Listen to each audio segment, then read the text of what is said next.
Howdy,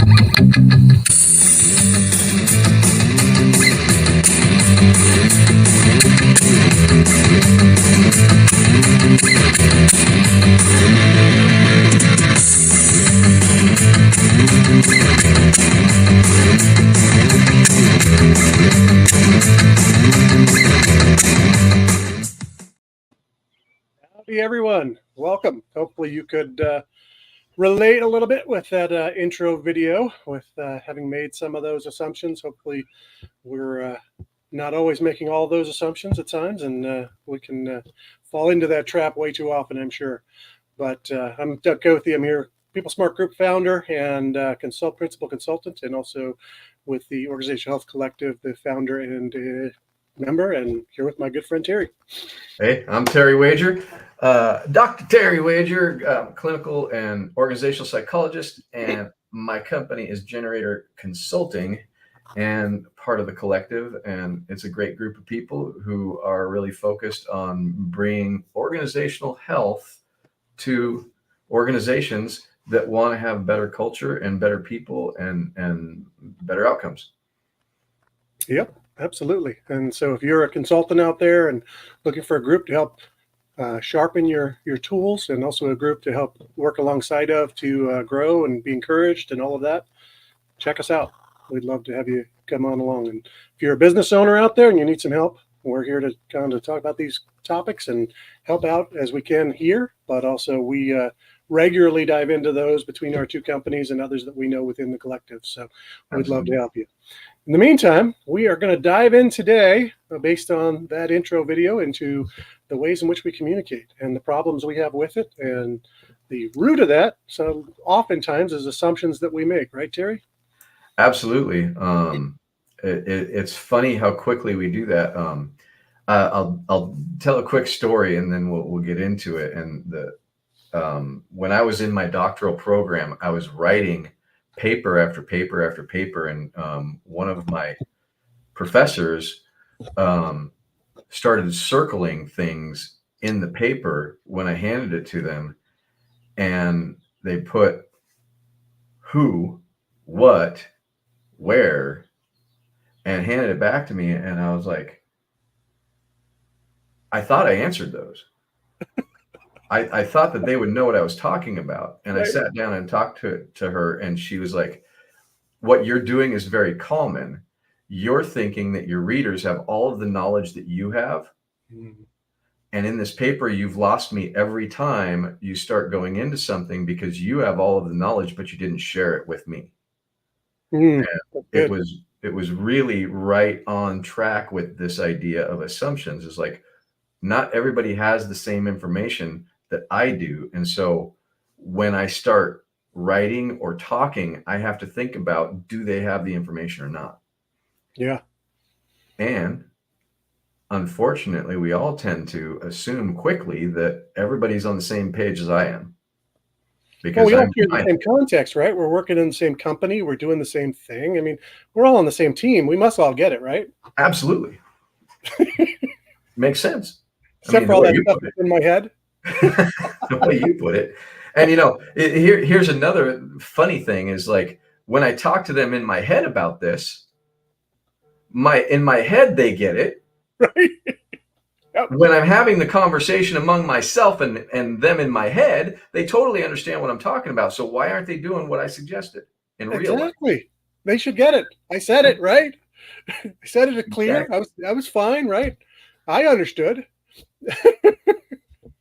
That goes with, they understand what I told them, right? Because it made sense to me. So There's two of our assumptions right there. Well, it's clear to me. Why isn't it clear to them? Should be, right? Absolutely. And so that is one of the assumptions is it's clear to me, so it should be clear to them. Yeah. Yep. And funny enough, often, there's two problems with that. One, we don't necessarily have all the information to have it as clear as we think we do. Yeah. Yep. And two, they don't have any of the information that we have in our head necessarily. Right.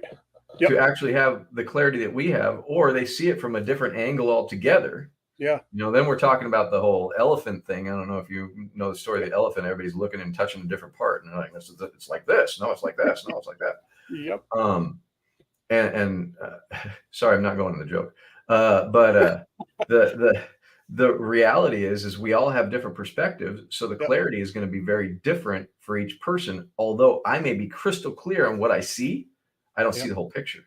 Absolutely. Yeah, there was a movie, it might have been the 90s, I forget when it was, but called Crash, Oh where yeah. it showed the different perspectives from different angles of different people. I mean, what a great example of all these different people saw the accident from a totally different perspective in a totally different way. And it took Yep. all of their perspectives to get the real perspective of what actually happened. Yeah, And so absolutely. what a great understanding leaders need, right? They need to understand, hey, my people are all coming from a little different angle, a little different perspective, a little different way of perceiving things. And if I don't accommodate for that, the message is going to get skewed, right? It's like I said in the intro on the written part. It's, hey, have you played a telephone game, right? How quickly does someone's perspective of what you said turn into something entirely different as we move down that line? Absolutely. And I think it's really important to understand that one of the biggest reasons for conflict in meetings when we're actually entering the danger of conflict or adventure, as I like to say, the adventure of the conflict, Yep. it's to get that clarity by everybody saying what they're thinking rather than assuming everybody knows everything. That's a great one. So there's an importance of feedback loops, isn't there? Absolutely. If you don't have those, you're never going to know what everyone else is thinking you said. Absolutely. And I was referring earlier to the feedback loop as if I'm my own feedback loop, and actually I have a book called Quit Taking Your Own Bad Advice, which is exactly that idea of the feedback loop of me listening to me about me and my situations. And it never goes good if we don't have an outside interest bringing in other information. Yeah. And so we say it and they should get it, right? I just have to say it once. There's that other assumption, right? It's like, hey, I said it. Okay, they should get it. But that feedback loop is a part of, hey, no, I need to continue to say it. And I need to refine how I say it over time so I make sure it's being understood correctly. And I think that comes in a gap where people think that communication and receiving communication, well, that's their problem, right? They're the listener. They should seek to understand. And if they don't understand, they should ask me, which is another one of our assumptions. It's like, no, if I want to communicate clearly, it's on me to make sure you get what I'm saying. Right. I think what you're talking about is the idea of saying it one time and people treat it sometime as an event instead of a process. Right. Yep. Right. Yep. And communication is not an event. It's a process. Yep. And we say it one time and I've seen it. Hey, I told you that one time. I told you that I already told you that. Right. Well, great. You said it. But again, was the clarity understood? Was it said when the person was paying attention? Yep. Okay, so Christine and I sometimes watch TV, and then she'll start talking to me while I'm watching the TV, and I'm very good at keying in on things and blocking other things out. And so she'll say something, and 4 words in, I'm like, huh? Did you say something? Realize she's actually talking to me, and it's not about trying to invalidate her or discourage her from talking to me. I just get locked in on stuff. I'm very, very good at locking in on something I'm paying attention to. So if you don't go, Terry, and then I go, what? Maybe. Then I can hear it. But if I'm thinking about something else, and this applies in work and things too. If I'm applying my mind on a different issue and they start talking to me, I might not get it. Yeah. And so and there's been times in my past, I don't know if I ever do this now, but I sit there and play catch up trying to figure out if I know what they're talking about or I can get the gist of it rather than going, you know what? I was not listening. Can you say it again? You mean I attempt you to don't just always give tell them, feedback and say, I didn't understand what you were saying? yeah, exactly. And so now I do put my hand up and go, you know what? I was not paying attention. It deserves the attention that Yeah. you want for it. So can you start over and I'm here now. which I assume for you has been a learned response, right? Over time, you're saying, hey, I want to understand I was clearly. born with that gift. Yeah, I have never had any problems with that. I'm just born with the gift. No, I had to learn it very, very, it was painstaking learning experience of being able to admit that I didn't hear, or I wasn't paying attention, or I wasn't, and some people have called me ADHD, which I don't know if it's true or not, but I do know that attention is difficult for me sometimes, especially if I'm focused on something I don't want to focus on. But yeah, it's something that I had to really learn and work on as a skill to stop, pay attention, take the information in, make sure that there's understanding in order to be able to give a clear answer. And that takes a commitment level. I mean, you've got to say, okay, I'm committed. Absolutely. I'm gonna focus. I'm gonna do this. And so even there, as a team, it takes us growing in our commitment and being able to say, okay, we're going to commit to listening to one another well. We're going to commit to feedback, all of those things, which take developing the team, developing the trust, growing to a point where we have that level of confidence and communication that we're going to listen well. We're going to put away the cell phones. We're going to shut off the silly computer in the middle of a meeting, and we're going to actually listen to what you're actually saying. And then when I don't get it, which is usually going to be happening to most of the room, we're going to say, could you clarify? What I hear you saying is this. And so there's that active listening, reflective listening piece that actually has to be a really key piece of communication actually happening. And so for both the communicator and the receiver, there's got to be an interplay. There's got to be a back and forth, and there's intricacy to the whole stinking thing. It's just not this, A plus B equals C. No, right. We're done. We got it there. Right. It is a process. And I think that the active listening, the reflection, and the curiosity to ask more and really clarify through questions is really important. And I don't think people do that enough. I was back in grad school, during lectures, I would be like one of the only people asking questions, and I'd be like, okay, I don't get it. I don't understand what you're talking about. I want you to explain it deeper or use a different example because I want to make sure I get it. And honestly, half the time it was because I wanted to just deepen the conversation. But part of the time it's because I'm sitting there watching other people like this, but they're not speaking up that they don't understand it. Right. And so it's amazing how people will not volunteer that they don't get it, either because they've checked out, because they've just stopped listening, which some people do, or they're embarrassed to say they don't understand what's going on. Right. And that feeling of embarrassment allows disconnection to be more important or take priority over understanding. Absolutely. And that's not okay when we're trying to actually do something together as a team. We need to prioritize understanding and let go of the fear of disconnection. Yeah. And that fear and that not wanting to dive in grows the longer you go with it, right? So now all of a sudden we're 5 steps behind where I didn't understand, and now I'm really confused, and I really have no clue. So now I really don't want to say it because I'm really embarrassed. I don't want to go back, tell them I got to go back 5 steps because I didn't get the first step, let alone the second, third, fourth, and fifth. And so if we don't do it quick, if we're not willing to keep those quick accounts that says, hey, you know what, I didn't get it. If we don't throw our hand up right away and say, whoa, hold on. And if as a leader, we don't give people that opportunity when we're communicating and in a meeting, we're in trouble. Wow, wait till I get the whole thing out. No, if you get the whole thing out, I'm definitely not going to get it because I didn't get the first point. Yeah, and sometimes there's it's fair that we got to listen for the end to be able to because I know for me I tell stories, and sometimes the end of the story is going to actually inform the beginning a little bit, and so I get that. That might be the hypnotist in me, I don't know, but and so there is some room for that, but I think that the bigger thing for the listener that's not understanding to really grasp is it's okay at the beginning if you're not sure to ask for context. It's also okay to, at the end, if you feel disconnected, to actually put your hand up and admit that, hey, I feel embarrassed, but I kind of got lost somewhere along the line. I'm not even sure where. Yep. Yeah.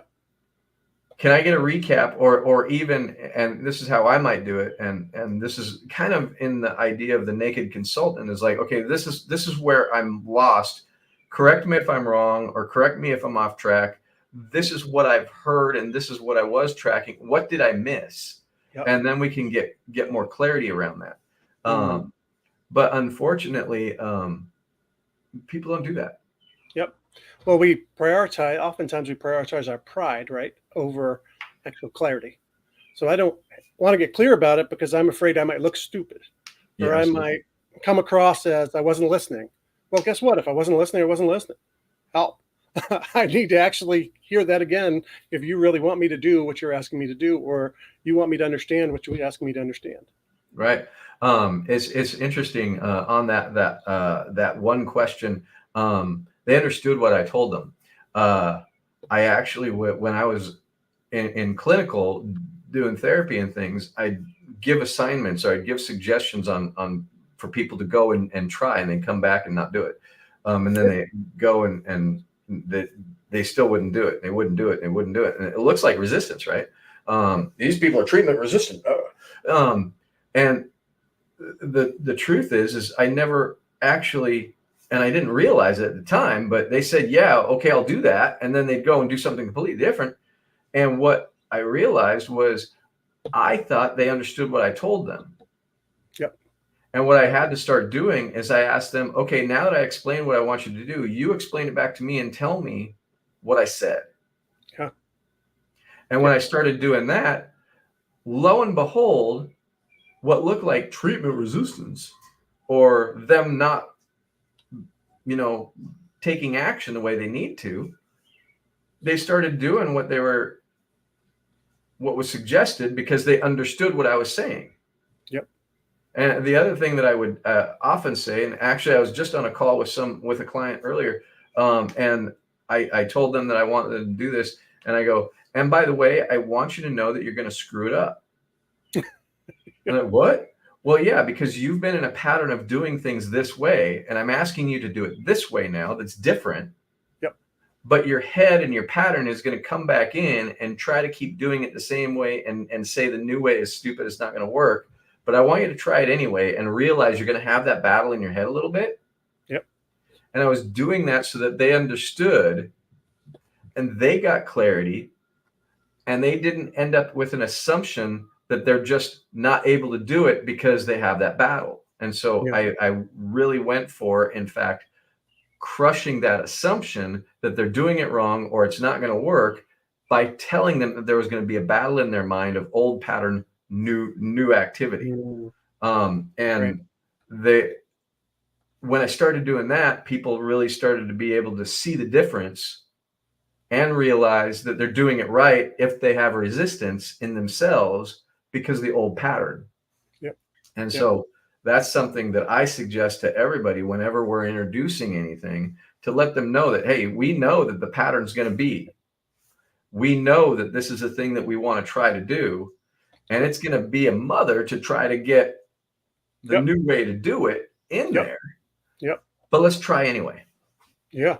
Well, and I think you bring up a really great point too, of to change anything, to grow in anything requires us what? It requires us the freedom to try something, to fail at it, to get feedback, to learn and grow, and then try it again.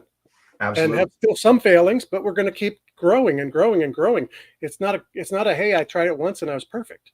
If all you're doing is things you try once and are perfect, well, then you're probably not getting very far. Right. And I also love to suggest, instead of the person that's subjectively trying and failing and trying and succeeding or whatever in this subjective role of first person, move yourself to third person researcher and start living in the idea of doing experiments.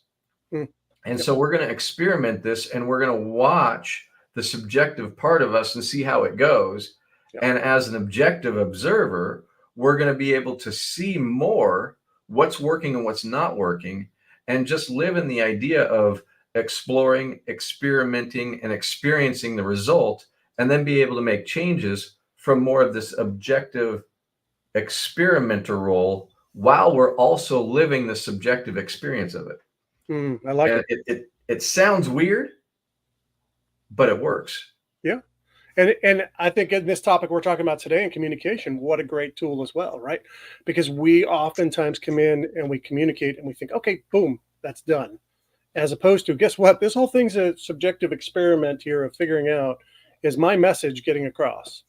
And so I've got to try saying it one way. If that didn't work, okay, we're going to tweak it. You're going to ask questions. We're going to do it a little differently. And I love that, the experts say that we need 7 communication and even 7, maybe different forms of those to communicate. But it's like, of course we do, but it needs to be a dialogue of what those forms are is the best version of it.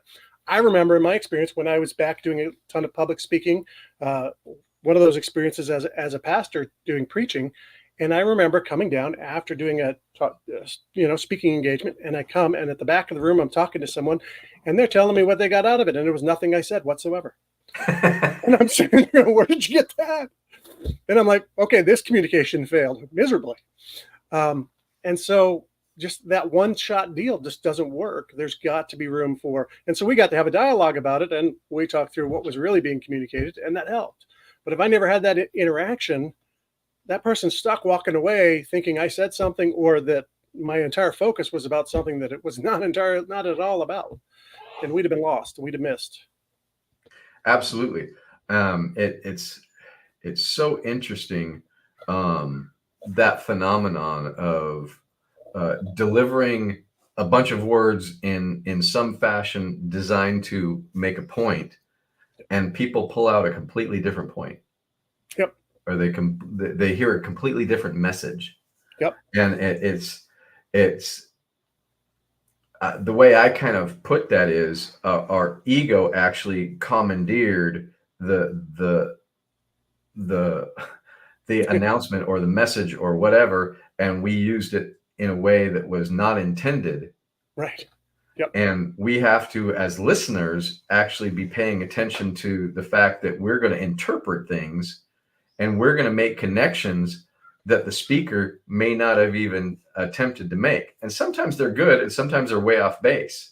Yep. I think about, the idea of the girl asking if she looks good in the clothes, and it's like, uh-oh, now we're set up because we have to wait a minute. I can't win here. And I'm using that example, but there's all kinds of different examples out there that, well, are you saying I'm fat? Are you saying this? Are you saying that? No, I'm not saying that at all. Those are the things that you thought, right, based on what I said. And this is also, it's kind of weird that this is a lot of what I talk about in my book, Quit Taking Your Own Bad Advice, on Amazon. But the idea is we have a filter inside of us, and that filter is protecting us. And so it's a protective filter, and it takes in all of the information and turns it into what we know how to deal with, or turns it into our pattern of protecting ourselves. And so we're looking for how whatever words you're saying fit in with how I need to protect myself. And so I turn the messages that are being spoken into what I already knew. Yep. Yeah. Which is a very big bias, by the way. Yeah. And it's really actually detrimental to growth of any project or any person. Yeah. But what happens is we take the information in, and the other person's assuming they're getting their message across. Meanwhile, the other person's getting a resentment as it's spoken. Yeah. And there is no communication. No. Because what really happened was Doug told me something, but me, Terry, listened to my own ego's version of it, interpreted it, changed it. I spoke to myself while Doug was speaking, and then I'm reacting to what I told me instead of what Doug told me. And then we can't figure out why things don't work. I'm just reinterpreting you, Terry, for confirmation bias. That's all. As long as you're confirming everything I believe about me and the world, we're good. I don't need Absolutely. you to say anything else. I mean, don't get outside that box of how I know everything, because otherwise, Absolutely. And the funny thing is we can see that with people who actually are kind of stuck in projects or stuck in whatever they're doing. And I'm not saying that ego is a bad thing. I'm saying that's an interpreter yeah, for protection.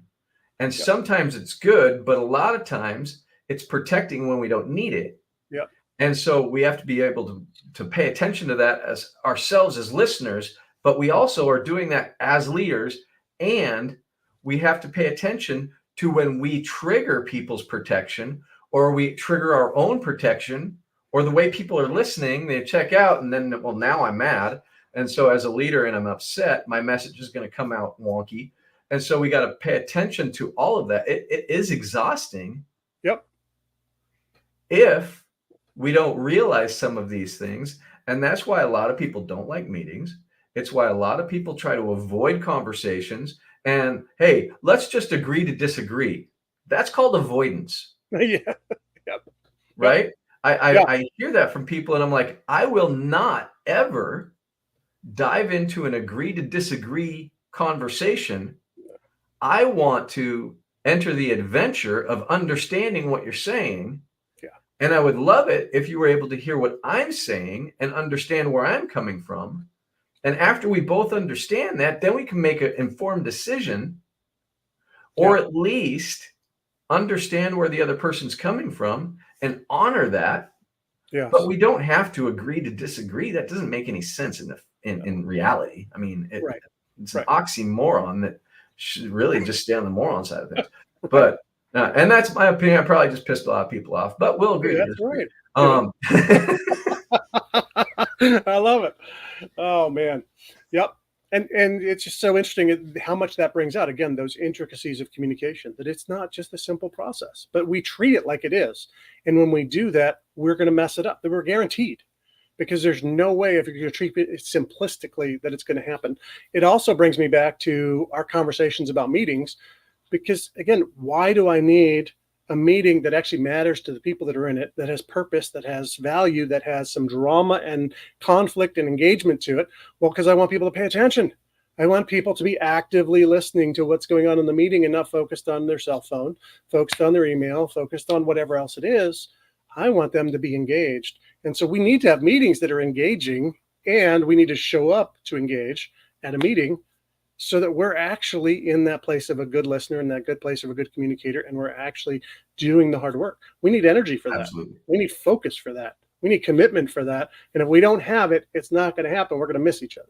Yeah, it's funny because an assumption that you didn't write down in the beginning of this that occurred to me is you said it. Actually, it didn't occur to me. You actually said it. Is communication's easy? Yep. That's an assumption. Yes. And it's an assumption that gets us in trouble because communication isn't easy. It's not hard, but communication is something to be paid attention to and really checked in with. And like I said, communication is a process. Yep. And I don't think people really pay attention to the fact that we are in a process. When we get into a meeting, we're in a process of connecting dots and connecting ideas and connecting in order to move forward somewhere. And for that, we need to be able to understand where everybody's at and understand what everybody's thinking, and also what people's blockages are, or where they're stuck, or where they're not sure about things. And the emotional part too is like, where are you feeling discouraged? Where are you feeling encouraged? Where are you feeling disconnected? Where are you feeling misunderstood? Yep. And when we can actually address that stuff, we start to actually come together and work together much better. I've actually been diving into a little bit as I'm launching a little deal called emotional influence. And what I'm talking a lot about when I'm talking about this is the idea that emotion is the thing that actually connects us together much more than logic. And everybody loves to live in logic, but logic is argued, right? Yep. And we can argue logic. And so it's very hard to sway somebody logically. Yep. But when we understand how emotion works and we understand how to speak to people emotionally, that's a very, very strong, influential place. And people don't use emotion enough. They play on emotion, but they don't use their emotion. Right. And so playing on emotion is very different than using it. Yes. That's good. I like that. We'll have to explore that more in another episode at some point here, because that sounds like a good one. But yeah, I mean, I love what you're saying there. And I think what people want, right, is, oh, you mean we're not cyborgs that just show up and you say, I say, and it's this one level transaction, right? We want transactional communication when the reality is I show up as a whole person, you show up as a whole person. So your emotions come into play. What went on before you came to work comes into play. What went on a week ago might come into play. What's going to happen after the meeting is coming into play. Everything is there as a whole person to impact how well am I listening? How well am I understanding? All of that stuff. And if we're not aware of that, then we're missing. We're not going to communicate well. And so that reality of, hey, how are we coming in matters. I mean, how are you walking into a meeting makes a big difference. It really does. It really does. So when we're really looking at this, how do we start to remove, and I mean, we've answered this over and over and over, but let's get concise and clear on the end of this as we're coming to the end. How do we beat the assumptions, if that's such a thing? Yeah. I think that's a great question. And obviously we've talked about a few different categories within here. One is clarity, right? And not assuming clarity is just communication one way, that's two-way, right? We need so communication, we need clarity with feedback, and we need to know from the feedback that what is being said is getting across clear. So that was a big one that we continually touched down on, and then two is, again, that it's a process. It's not an event. It's not a transaction. It is a process of communication to make sure that clarity is happening and clarity is getting across. And what I want to say is actually being heard and understood. And so even hearing needs to then take the next level of understanding and then application. I mean, there's so much engaged and involved in it that we've got to walk a process. I love your picture of, let's pull out and think of ourselves as this is an experiment, and we're kind of sitting both in it and next to it, and we're watching, okay, is this actually happening, that what's being said is being heard, and we're getting understanding, and we're getting to the point where we can apply it, and we're all on the same page. And I think as I back out that comment and we're all on the same page, I think there's a bigger picture as well of, are we committed to be on the same page? Because if we're not, we're in trouble right there. I just had the idea of we're all on the same page. We're all on page 26, but I'm in the wrong book. Yeah, exactly. Wait a minute. Why are we in this book? Oh wait, they were into a whole working genius thing on Wonder, right? Right. Yeah, and so I also think clarity is really important, and it's a process. But it also being able to tell on yourself is really important, and say, I'm lost in this. Yes. And being able to step in and reorient in the conversation if you're lost. Yep. And I think that's super important on both sides, because the assumption, there's an assumption on the listener's part of the view that the leader or whoever's saying it doesn't want to hear or doesn't have time for little old me to ask the question or something like that. And so just as important for the listener to be able to take responsibility for making sure that they get the message clear as well. And so like we said, it's a process, but it's a process not for someone to do to someone else, but it's an interactive, real working together, collaborative process of, Doug, you're saying something to me and I don't understand, as Terry, understand what you're saying. So I want to clarify, and then it be a back and forth reciprocal conversation, not just a declaration of information. And that's what I think is really kind of important, is assumptions are going to happen. And so we need to, just like bias. So we need to confront the assumption and confront the bias. And it's okay to be Captain Obvious and be, so what you just said is this. Yes, this is did you mean this? And be more, we call it Detective Bell. There's a show called Elementary. And it's about Sherlock in New York or whatever. I can't remember where they are, but this guy, Detective Bell, we believe that he was in every scene to bring context back in for the watcher by kind of running down the scenario. And it's the Detective Bell. And it's like, I don't think enough people do that in real life to get everybody back on the page. It's annoying in the show when you notice that he's doing it every time. But at the same time, when we're in meetings or we're making big decisions for our business or or team decisions, I think it's really important to have a Detective Bell in there, bringing up this thing and saying, hey, this is kind of where we're at now. Go ahead with what you were thinking and how does it fit? Yeah, that's good.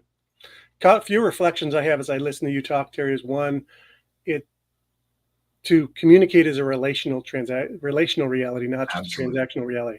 And that's where things like email and text and those things get us off course pretty quickly and pretty easily with bigger things that need more processing and more conversation. If you want to pass a fact along like, hey, we made X amount of money this year, fine, send it an email or a text. If you want to have a decision-making ability and you want to actually engage or you want to cast vision, and this leads to my second part, is the more important the interaction is and the more important the communication is, the more contact we probably need. And so we Absolutely. can have that process and make sure it's getting through. I know we're getting long on time here, but Yeah. I have a very good example of that. Is I'm actually examining some P&Ls for a business I'm looking at right now, and there's a couple of different ways to look at P&Ls and look at what the business is actually making. But P&Ls a lot of times are going to taxes, and so these P&Ls are very, very difficult to understand based on what they're doing, because they're writing off a lot of stuff and they have a lot of things in their essential things that they're paying that are basically making their net look worthless. Yep. Or like the business is taking a loss.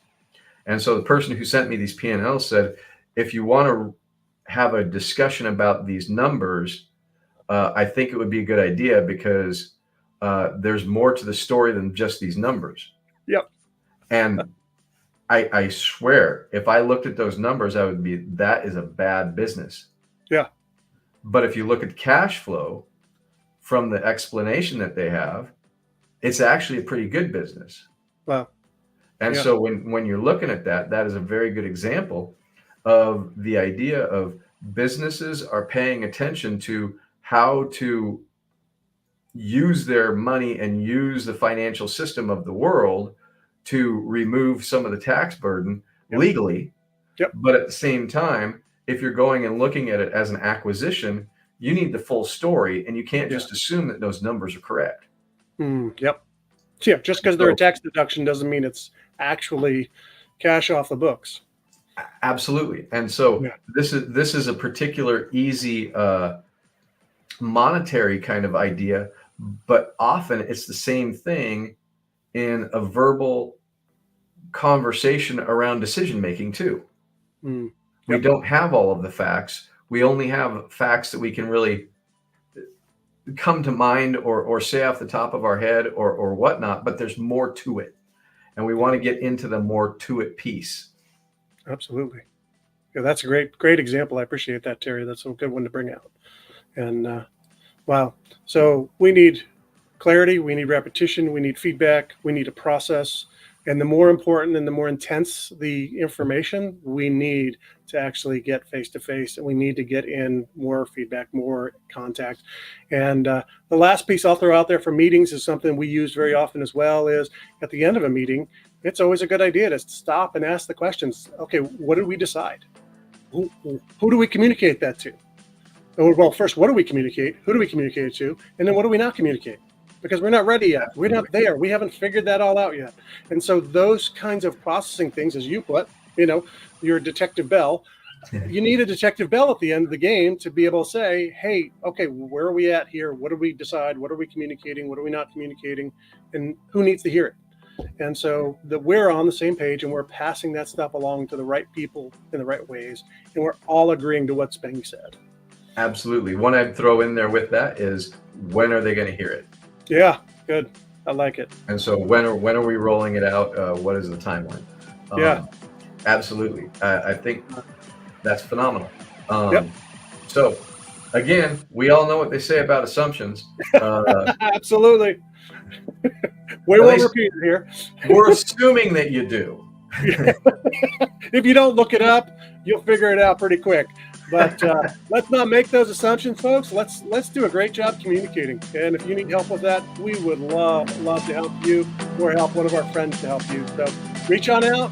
Great to have you here, and we are looking forward to being with you next week at the same time, same place. So thanks, Terry. It's been fun. Absolutely.